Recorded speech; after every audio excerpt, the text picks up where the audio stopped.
Alors, nos émotions sont conditionnées. En quoi ma culture, le lieu où je vis, le système éducatif, mon schéma familial, mon environnement social conditionnent ma relation aux émotions. J'en prends conscience et m'en libère. Ouais. Petite histoire pour l'inconscient. Donc là, on va faire un petit tour du monde pour mettre en image ce qu'on vient de lire. Voilà. Donc, on va partir, on va pas s'arrêter dans tous les pays, ça serait long, même si c'était très intéressant, ok?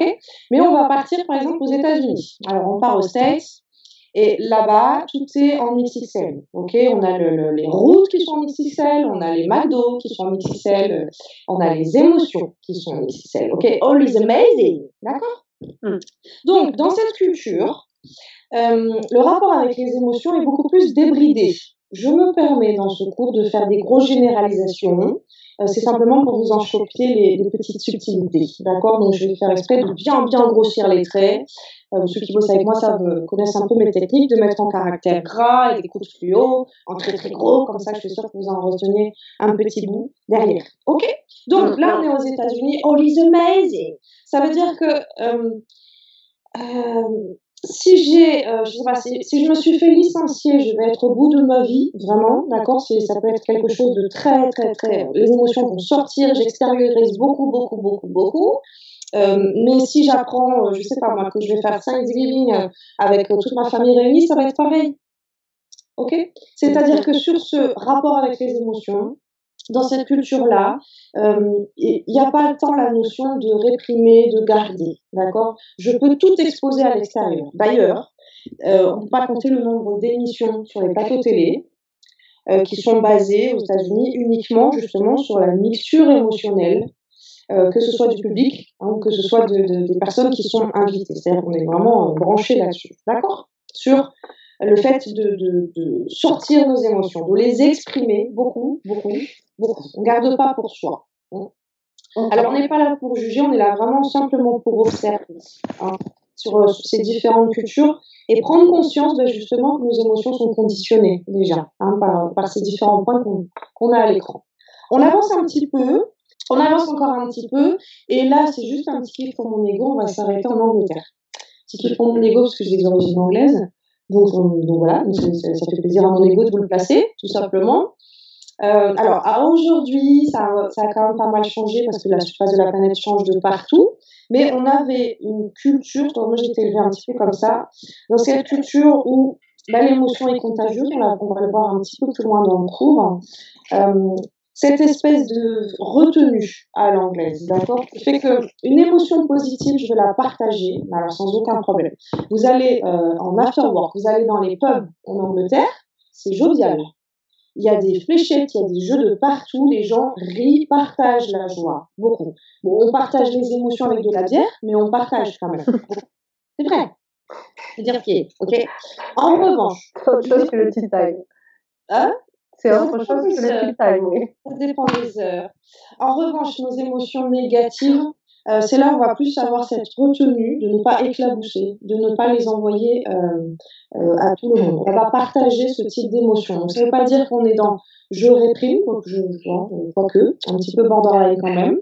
Je vais pouvoir les transmettre, les communiquer, les partager avec mes proches, avec mon mari, avec ma meilleure copine, avec mon papa, avec ma maman, avec les proches, mais certainement pas ni au boulot à la photocopieuse, ni au pub le soir. On a vraiment cette conscience un petit peu plus développée peut-être, je vous dis que mon ego prend son kiff, du fait que non, une émotion, ça éclabousse. Gardez bien ce terme-là en tête, une émotion, ça éclabousse. Et du coup, on va plutôt partager le côté positif. Alors, pour la petite histoire, moi j'avais posé la question à mon daddy, qui est en anglais, pour dire mais d'où que ça vient. Je vous donne sa réponse, je ne la valide pas pour autant. Je vous donne sa réponse, il m'explique que du coup, la dernière guerre, quand même, l'Angleterre a bien morflé, et que dans les tranchées, on était plus en train de partager la bonne nouvelle de la naissance du petit dernier parce que ça allait remonter le moral des troupes. Alors, blague à part, mon père m'a raconté ça comme s'il était dans les tranchées. Il n'était pas du tout dans les tranchées. Il n'était pas si vieux que ça. Vous êtes la magie de mon père. Ok, donc, on va partager plutôt la naissance du petit dernier. qui va donner du moral à toutes les troupes, hein, un peu comme le système, vous connaissez cette expression téléphone arabe, l'information circule, circule, circule, ok? Donc l'émotion circule, circule. Plutôt que d'annoncer que l'autre est décédé ou que l'autre a divorcé ou l'a copifié, parce que c'est comme ça des mauvaises nouvelles dans les tranchées. Ok, donc c'est intéressant comme raison, d'accord, d'expliquer pourquoi ce rapport-là avec les émotions plus à l'anglaise. Je ne le valide pas, parce que dans toutes les cultures du monde, il y a déjà eu des tranchées et des guerres. Et du coup, ouais, mais non, en fait. Ok, c'est intéressant de l'entendre, mais je ne suis pas sûre de le valider. On s'arrête en France? Alors, installez-vous confortablement. Alors en France, le rapport avec les émotions, arrêtez-moi si vous n'êtes pas d'accord avec ça. Hein. En France, il y a quelque chose, moi, qui m'a toujours beaucoup surprise, c'est que l'émotion joie est associée à l'enfance. Très, très fort. Et je vous assure que là, ici, on est en France, et je m'adresse à beaucoup de Français de souche, d'origine, de culture française, j'en ai conscience. Mais pour ceux qui ont eu la chance de voyager à l'extérieur, ça prend pas longtemps avant de se rendre compte, d'accord, de ce que je suis en train de vous dire. C'est-à-dire qu'ici, un adulte qui va exprimer ses émotions, d'accord, de façon extérieure, et les émotions positives, hein, je parle, on va dire que c'est un grand gamin. On va dire que c'est un grand gamin. Si je suis un peu folle, si je suis un petit peu extravertie au niveau de mes émotions, si j'exprime beaucoup de la joie, on va dire que je suis une grande gamine, je suis un grand gamin. D'accord? Donc il y a quelque chose d'induit comme étant péjoratif au fait d'être heureux en France. Ne parlons pas de ce que ça veut dire en termes de responsabilité au niveau professionnel, par exemple. Moi, j'ai rarement, voire jamais, rencontré dans ce pays des gens qui ont des postes à haut niveau et qui ne ressemblent pas à Men in Black. C'est terne, c'est lourd, d'accord? C'est comme si on perdait de la crédibilité, hein, si on porte des habits colorés, si on a quelque chose justement d'assez jovial, on risque de ne pas être promu dans nos sociétés. C'est-à-dire que la responsabilité est d'abord donnée à celui qui est un petit peu morose, un peu strict, un peu sévère, un peu méchant, et pas très jovial, quoi, en fait. Ah, il y a une espèce Ça fait moins sérieux. Ben non, voilà. C'est comme si je ne peux pas être heureux et sérieux. Vous l'avez, cette image-là des patrons là, qui sont tous prêts à se suicider. D'ailleurs, je ne vous l'apprends pas, on est quand même le premier consommateur d'antidépresseurs en France. Bon, ça se comprend quand on avance encore plus dans cette idée-là, de se dire, ah ouais, puis en plus, souvenez-vous quand on était petit, moi j'ai connu comme ça, quand j'étais au collège, une jeune fille qui était passionnée de cheval et qui décrochait mais toutes les médailles, quoi. Elle était vraiment hyper douée là-dedans. Et au lieu d'être source d'inspiration pour les camarades dans la classe, elle était source de moquerie. C'est-à-dire que dans notre culture, dans notre pays, réussir, c'est quand même suspect. Alors, ça dépend des vagues. Hein. Dans les années 80, c'était promotion canapé. Sinon, ça va être du piston ou t'es fils d'eux. Tu vois, il y a vraiment la notion de la réussite est suspect, quoi. Donc, on cache un peu ces choses-là. On nous a appris à ne pas trop briller pour ne pas éblouir, pour ne pas déranger la médiocrité, hein, pardon des termes. Mais on nous a pas appris à mettre en avant. Il y a cette notion d'humilité qui est très fortement induite dans notre culture, c'est-à-dire ne dérange pas trop les autres, ne mets pas trop en avant tes qualités. Ça risque de déranger ou tu risques de t'attirer des tomates dans la figure ou des jalousies, hein, de la moquerie, d'accord? Ok? Donc on voit bien qu'en France, disons, pour devenir un adulte heureux qui réussit, on a quand même pas mal de barrières à dépasser. On était aux États-Unis tout à l'heure, par rapport à la notion de réussite de seconde. Quelqu'un qui réussit aux États-Unis, si moi j'arrive aux États-Unis avec la recette des cookies de ma grand-mère, et je vais décider d'ouvrir une petite entreprise, et je vais déclarer que je suis la reine des cookies. Ok? Aux États-Unis, je vais être source d'inspiration pour les jeunes, pour les médias, pour la presse locale, etc. Je vais être source d'inspiration. En France, on va m'envoyer tous les chefs étoilés, ils vont trouver ça suspect, ils vont me demander quelles sont les écoles que j'ai fait, c'est quoi mes certificats, mes diplômes, comment est-ce que je peux me prétendre être la reine des cookies. On va plutôt me mettre des bâtons dans les roues. Ok? Ça va là-dessus? Il y a aussi un peu l'aspect, des fois, pour certains, où il faut briller plus fort que les autres, en marchant un peu sur la tête des autres, quoi.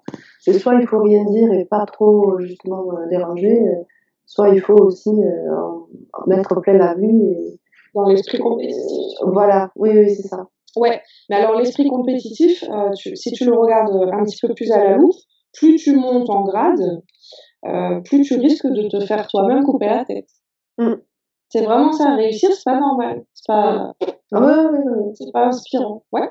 On continue le tour du monde et on va faire un gros saut de puce. On pourrait s'arrêter dans plein de cultures, hein, mais c'est vraiment pour vous donner les gros traits. Là, on va partir complètement de l'autre côté, on va partir au Japon. Alors là, le rapport avec les émotions au Japon, comment vous dire, c'est poker face. C'est-à-dire c'est carrément culturel. J'ai un de mes 2 petits frères qui habite au Japon depuis plusieurs années maintenant. Sourire quand on vous présente un inconnu, c'est mal poli. Les Japonais entre eux, même dans leur intimité, hein, on n'exprime que très peu. Exprimer une émotion, c'est une faiblesse. C'est une faiblesse. Alors, ce qui est intéressant, pareil, je fais une toute petite parenthèse sur la culture japonaise ou asiatique au sens le plus large du terme, parce que c'est une très grosse généralisation. C'est qu'on est passé, je crois que je vous l'avais déjà placé, mais on est passé d'un modèle d'éducation des enfants qui était sur le principe de l'initiation au principe éducatif où, après la guerre, il fallait reconstruire le pays, donc il fallait que le peuple soit productif. Ouais. Donc à partir de là, on est passé de la maîtrise de nos émotions, c'est-à-dire qu'avant on était initié à maîtriser nos émotions, hein, et maintenant c'est plus la maîtrise, c'est le contrôle des émotions. Je ne sais pas si vous avez déjà vu des documentaires, mais ça va mal hein, là-bas. C'est-à-dire que les adultes, on a un petit peu le même phénomène naissant en France. Les adultes, pour reconnecter avec les émotions que jusqu'à aujourd'hui, enfin jusqu'à maintenant, on va les appeler positives, on va voir tout à l'heure, c'est une distorsion de langage. Ils sont quand même obligés, après le boulot, de se transformer en Pikachu. Hein. C'est quand même assez symptomatique, sans parler des taux de suicide, etc., etc. Bon, là, c'est encore, je bascule un peu sur un autre, sur d'autres informations. Ok, donc c'est pour vous montrer que selon là d'où je viens, le conditionnement aux émotions n'est pas le même. Donc l'idée de cette information, ben, c'est de se prendre conscience et de s'en libérer. Délivrer, ouais. Ouais, de prendre conscience qu'en fait, si j'étais née à tel endroit ou à tel endroit de la planète, j'aurais pas le même rapport avec mes émotions. De façon assez générale, les garçons sont quand même très mal logés. Big boys don't cry. Un bonhomme, ça pleure pas, quoi. Ok, donc encore plus, bon maintenant ça va peut-être un petit peu mieux, mais il y a certaines cultures comme ça. Hein, donc vraiment prendre conscience que, ouais, tous ces points qui sont à l'écran sont des conditionnements au rapport que j'ai avec mes émotions. Hein. Est-ce que je suis OK avec mes émotions ou est-ce qu'on m'a appris à prendre sur moi? Par exemple, en France, on a ça aussi, un enfant qui se met à pleurer, on lui apprend malheureusement à se calmer, à se taire parce que ça dérange les gens qui sont autour. Hein. On retient ça dans le petit texte. Les émotions sont conditionnées.